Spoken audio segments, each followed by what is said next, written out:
Welcome to the I Can't Sleep podcast, where I read random articles from across the web to bore you to sleep with my soothing voice. I'm your host, Benjamin Boster. Today's episode is from a Wikipedia article titled Trail. A trail is usually a path, track, or unpaved lane or road. In the United Kingdom and the Republic of Ireland, path or footpath is the preferred term for a walking trail. The term is also applied in North America to routes along rivers and sometimes to highways. In the U.S., the term was historically used for a route into or through wild territory used by immigrants, e.g., the Oregon Trail. In the USA, trace is a synonym for trail, as in Natchez Trace. Some trails are single use and can only be used for walking, cycling, horse riding, snowshoeing, and cross-country skiing. Others, as in the case of a bridleway in the UK, are multi-use and can be used by walkers, cyclists, and equestrians. There are also unpaved trails used by dirt bikes and other off-road vehicles, and in some places, like the Alps, trails are used for moving cattle and other livestock.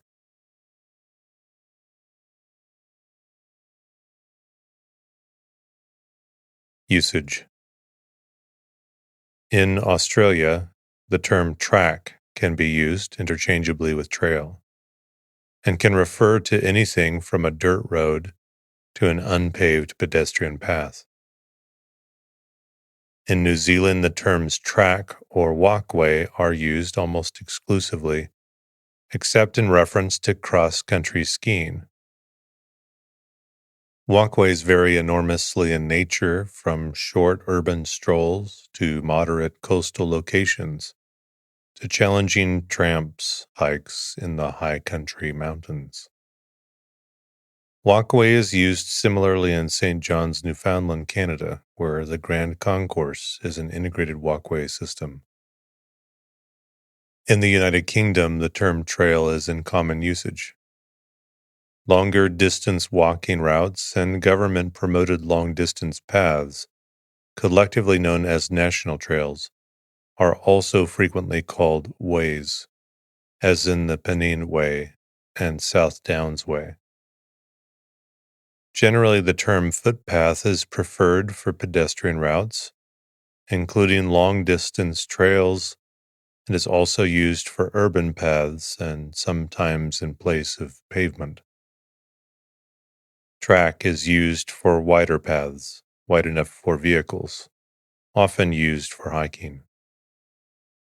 The terms bridleway, byway, restricted byway are all recognized legal terms and to a greater or lesser extent in general usage. The increased popularity of mountain biking has led to a proliferation of mountain bike trails in many countries. Often these will be grouped to form larger complexes known as trail centers. In the early years of the 20th century, the term auto trail was used for a marked highway route, and trail is now also used to designate routes, including highway routes, designated for tourist interest like the Cabot Trail, Nova Scotia, Canada, and the Quilt Trails in the U.S. The term trail has also been used by developers and urban planners for a variety of modern paved roads, highways, and boulevards in these countries. And some highways continue to be officially called a trail, such as the Susquehanna Trail in Pennsylvania, a designation that varies from a 2-lane road to a 4-lane freeway. A particularly usual use of the term is in the Canadian province of Alberta, which has multi-lane freeways called trails.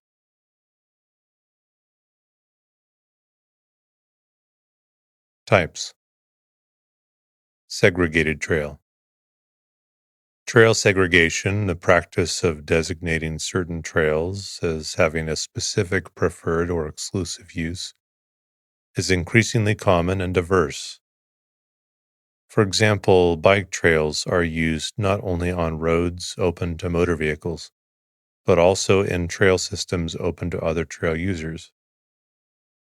Some trails are segregated for use by both equestrians and mountain bikes, or by equestrians only, or by mountain bikes only. Designated wilderness area trails may be segregated for non-wheeled use, hence permit backpacking and horses, but exclude mountain bikes and motorized vehicles. Often, trail segregation for a particular use is accompanied by prohibitions against that use on other trails within the trail system.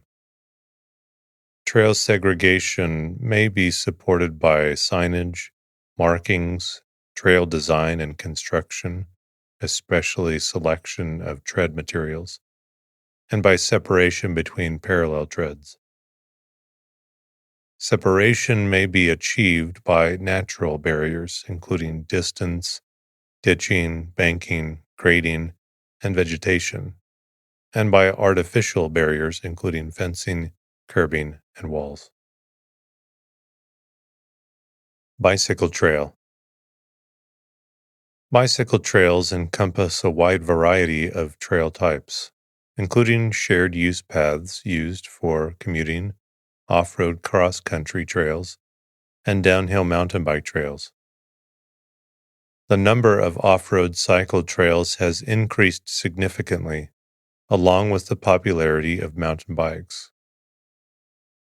Off-road bicycle trails are generally function-specific and most commonly waymarked along their route. They may take the form of single routes or form part of larger complexes known as trail centers. Off-road trails often incorporate a mix of challenging terrain, single track, smooth fire roads, and even paved paths.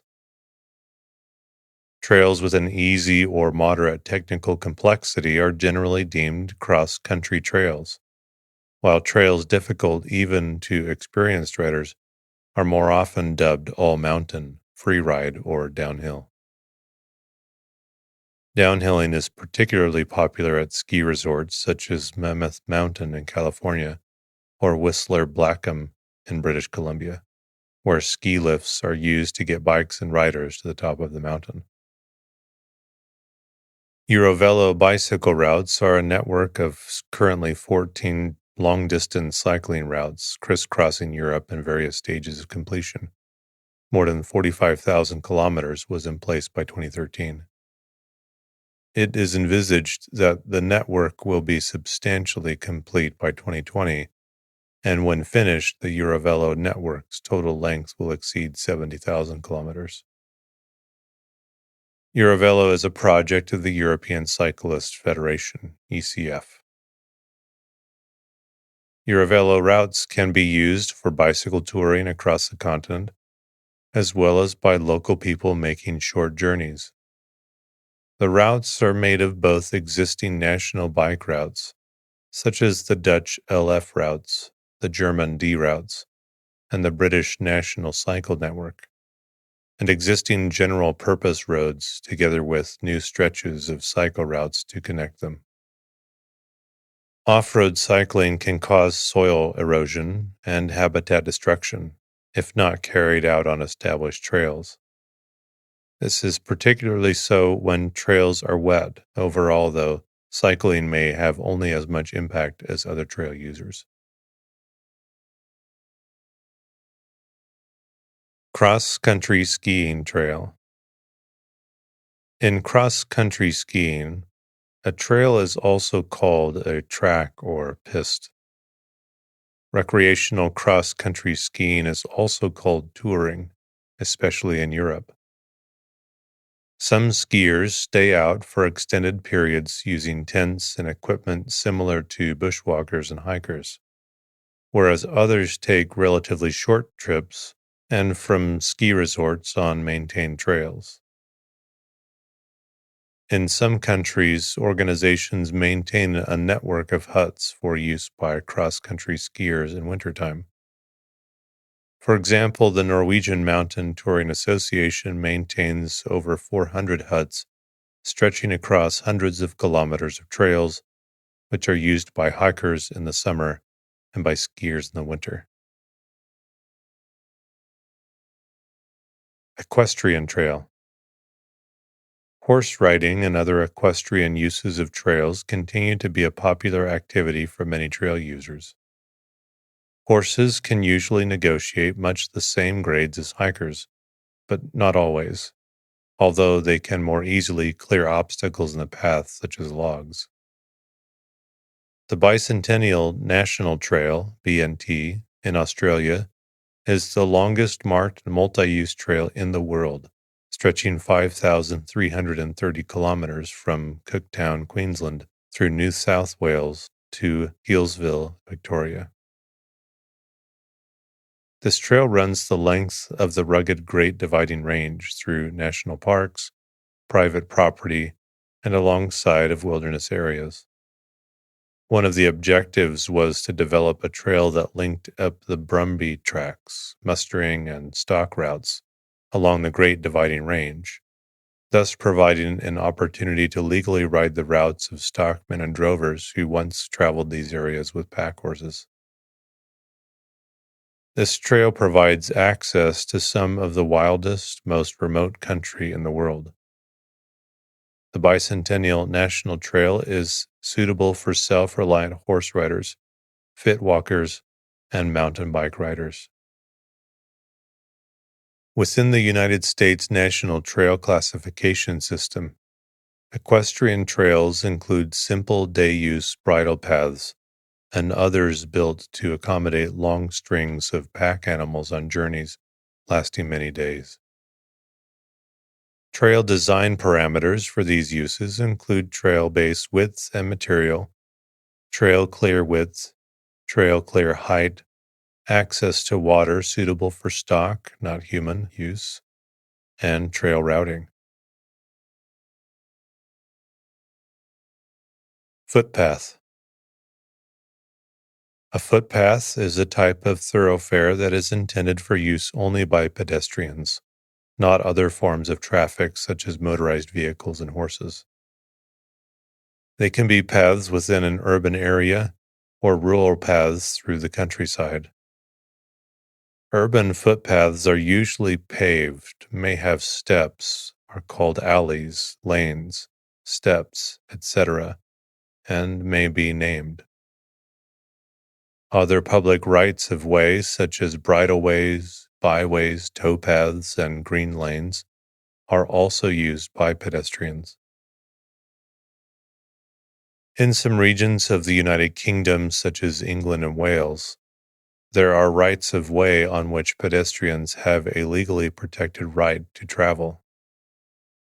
National parks, nature preserves, conservation areas, and other protected wilderness areas may have trails that are restricted to pedestrians.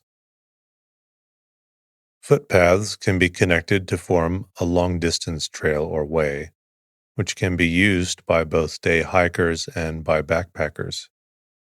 Some of the trails are over 1,000 miles long. In the U.S. and Canada, where urban sprawl has begun to strike even the most rural communities, developers and local leaders are currently striving to make their communities more conducive to non-motorized transportation through the use of less traditional trails. The Robert Wood Johnson Foundation has established the Active Living by Design program to improve the livability of communities in part through developing trails. The Upper Valley Trails Alliance has done similar work on traditional trails, while the Somerville Community Path and related paths are examples of urban initiatives. In St. John's, Newfoundland, Canada, the Grand Concourse is an integrated walkway system that has over 160 kilometers of walkways. which link every major park, river, pond, and green space in 6 municipalities. Footpaths can be located in different settings for various uses. These can include disability and wheelchair accessible paths in sensory gardens and all of the above settings, gardens and design landscapes, in private gardens and in public areas, and at park visitors centers as natural history interpretive nature trails and design wildlife gardens. A type of trail that was quite popular in the 1970s and 1980s, but is less popular today, is the exercise trail, also known as trim trail, which combines running with exercise stations. Jogging or running paths.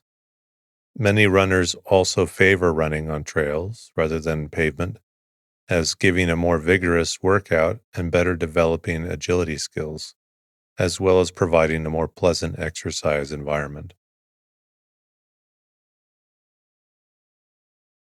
Parks, including public spaces, urban parks, neighborhood parks, linear parks, botanic gardens, arboretum, and regional parks.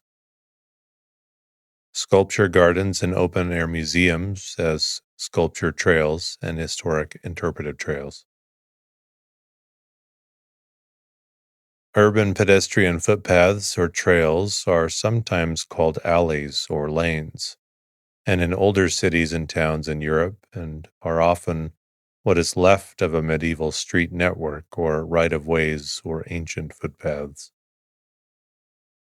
Similar paths also exist in some of the older North American towns and cities like Charleston, South Carolina, Newcastle, Delaware, and Pittsburgh, Pennsylvania. Such urban trails or footpaths are narrow, usually paved, and often between the walls of buildings. This type is usually short and straight, and on steep ground can consist partially or entirely of steps. Some are named.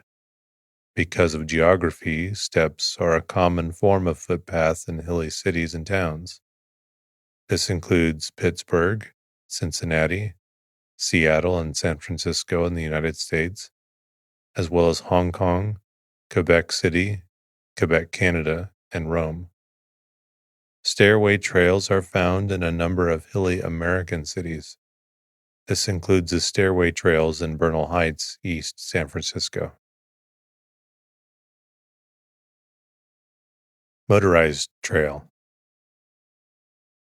Motorized trail use also remains very popular with some people.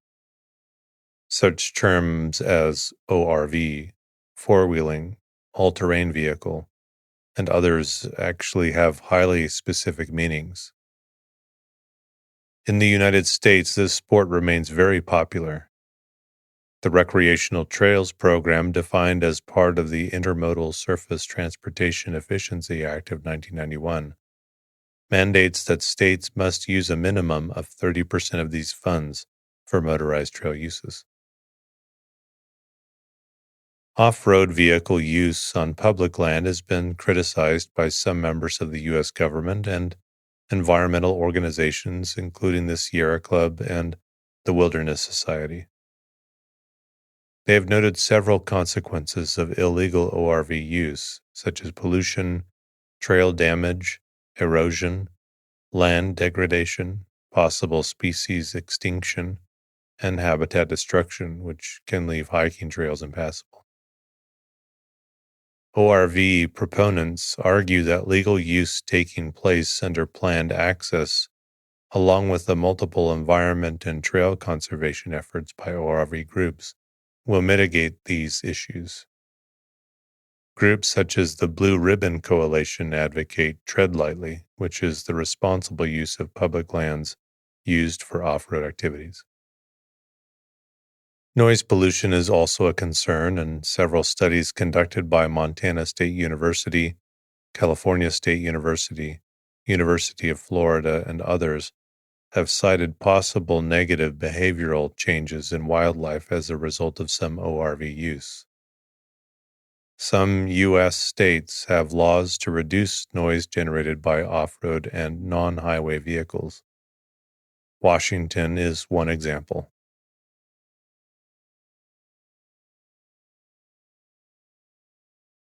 Water trail. Water trails, also referred to as blueways or paddling trails, are marked routes on navigable waterways, such as rivers, lakes, canals, and coastlines, for people using small non-motorized boats, such as kayaks, canoes, rafts, and rowboats. Some trails may be suitable for float tubing or developed in concert with motorized use.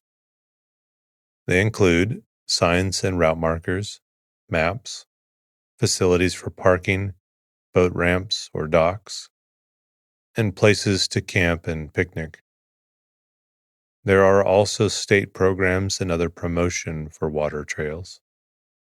The American Canoe Association has compiled a database of water trails in the United States.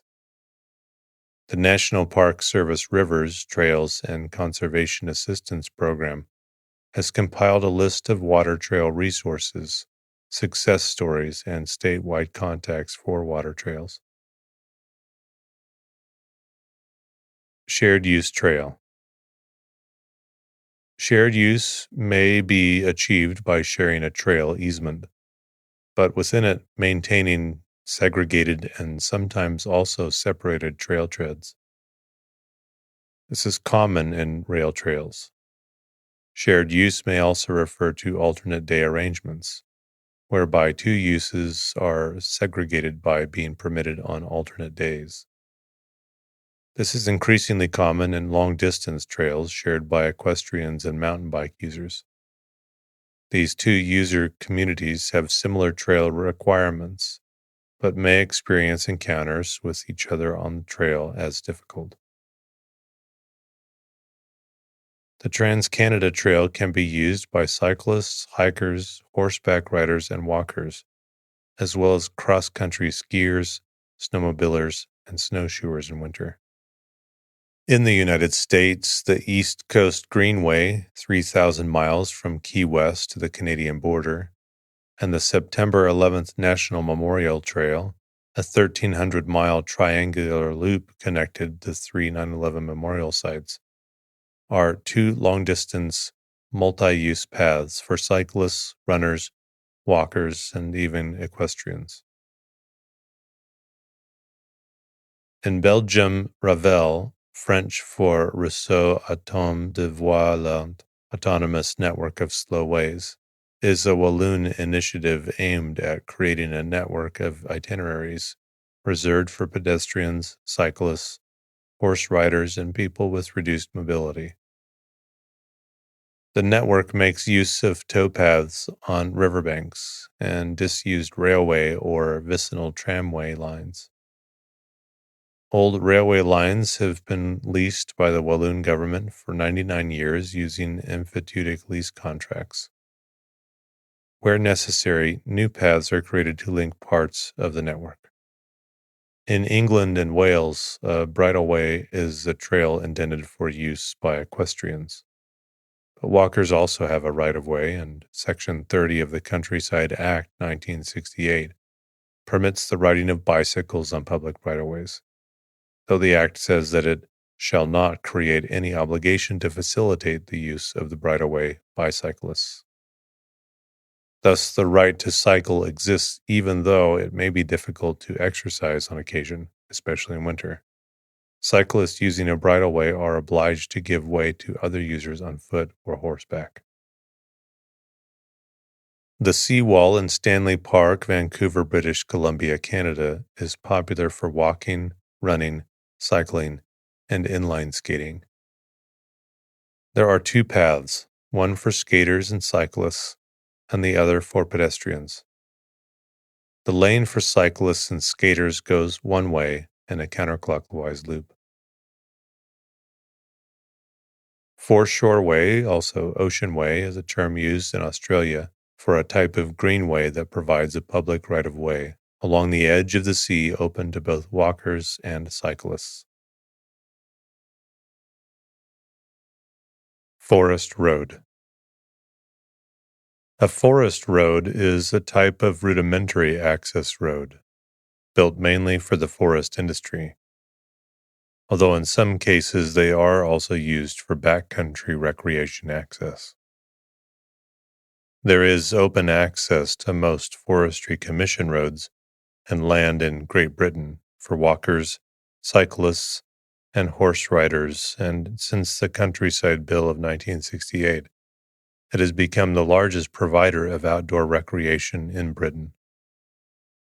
The Commission works with associations involved in rambling, cycling, mountain biking, and horse riding to promote the use of its land for recreation. The trails open to the public are not just forest roads, and a notable example of the Commission's promotion of outdoor activity is the Seven Stains project in Scotland, where 7 purpose-built areas of mountain bike trails have been laid, including facilities for disabled cyclists. Holloway. A holloway, also hollow way, is a sunken path or lane, i.e., a road or track that is significantly lower than the land on either side. Not formed by the recent engineering of a road cutting, but possibly of much greater age. Various mechanisms have been proposed for how holloways may have been formed, including erosion by water or traffic, the digging of embankments to assist with the herding of livestock, and the digging of double banks to mark the boundaries of estates. These mechanisms are all possible and could apply in different cases. Rail trail. Rail trails or paths are shared use paths that make use of abandoned railway corridors. They can be used for walking, cycling, and horse riding. They exist throughout the world, and the following is a description of trails in Australia. Following the route of the railways, they cut through hills, under roads, over embankments, and across gullies and creeks. Apart from being great places to walk, cycle, or horse ride, rail trails are linear conservation corridors, protecting native plants and animals. They often link remnant vegetation in farming areas and contain valuable flora and fauna habitat. Wineries and other attractions are near many trails, as well as B&Bs and other great places to stay. Most trails have a gravel or dirt surface suitable for walking, mountain bikes, and horses. In the USA, the 27-mile-long Cheshire Rail Trail in New Hampshire can be used by hikers, horseback riders, snowmobilers, cross-country skiers, cyclists, or even dog sledders. In Canada, following the abandonment of the Prince Edward Island Railway in 1989, the government of Prince Edward Island purchased the right-of-way to the entire railway system. The Confederation Trail was developed as a tip-to-tip walking, cycling, gravel rail trail, which doubles as a monitored and groomed snowmobile trail during the winter months, operated by the PEI Snowmobile Association. A considerable part of the Trans-Canada Trail are repurposed defunct rail lines, denoted to provincial governments by CP and CN Rail, rebuilt as walking trails. As such, much of the Trans-Canada Trail development emulated the successful Rails to Trails initiative in the United States. The trail is multi-use and, depending on the section, may allow hikers, bicyclists, horseback riders, cross-country skiers, and snowmobilers. Towpath. A towpath is a road or path on the bank of a river, canal, or other inland waterway. The original purpose of a towpath was to allow a horse or a team of human pullers to tow a boat, often a barge. They can be paved or unpaved and are popular with cyclists and walkers, and some are suitable for equestrians.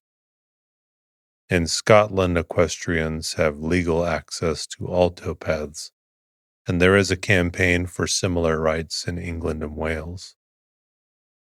In snowy winters in the USA, they are popular with cross-country skiers and snowmobile users. In Britain, most canals were owned by private companies, and the towpaths were deemed to be private for the benefit of legitimate users of the canal.